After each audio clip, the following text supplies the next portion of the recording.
শুরু হয়েছে চ্যাম্পিয়ন্স লিগে কোয়ার্টার ফাইনালের প্রথম লিগের লড়াই। গতরাতে জুলিয়ান আলভারেজ ও আলেকজান্ডার সোরলোথের গোলে চ্যাম্পিয়ন্স লিগের উত্তেজনাপূর্ণ কোয়ার্টার ফাইনালের প্রথম লিগে বার্সেলোনাকে 2-0 ব্যবধানে হারিয়েছে অ্যাটলেটিকো মাদ্রিদ। ক্যাম্প নুতে 10 জনের বার্সাকে হারিয়ে নিজেদের অবস্থান শক্তিশালী করেছে অ্যাটলেটিকো মাদ্রিদ। কুরবাসির লাল কার্ড আর আলভারাজের দুর্দান্ত ফ্রিকিক থেকে করা গোল ম্যাচের মোড় ঘুরিয়ে দেয়, সাথে স্তব্ধ করে দেয় ক্যাম্প নুয়ের সমস্ত দর্শকদের। ফিনিশিংয়ের ধারের অভাবে কাতালান দলটিকে চরম মূল্য দিতে হয়েছে। আগামী 16 এপ্রিল দ্বিতীয় লিগের ম্যাচে মাঠে নামবে এই দুই দল। সেদিন অবশ্য জয়ভিন্ন কোনো পথই খোলা থাকবে না বার্সেলোনার সামনে।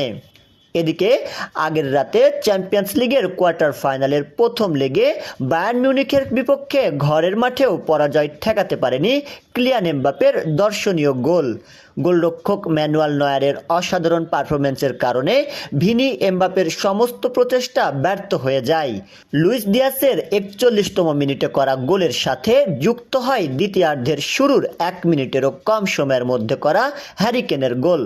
স্কোর লাইন যখন 2-0, তখন আপ্রাণ চেষ্টা চালিয়ে 75তম মিনিটে অবশেষে এমবাপ্পের গোলে ব্যবধান কমে 2-0 দাঁড়ায়।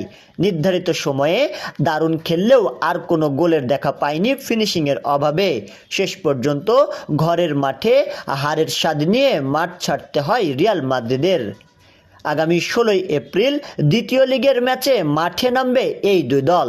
সেদিন অবশ্য চ্যাম্পিয়ন্স লিগের কোয়ার্টার ফাইনালের দ্বিতীয় লিগের এই ম্যাচটাতে রিয়াল মাদ্রিদের সামনে জয়ভিন্ন কোনো পথই খোলা থাকবে না।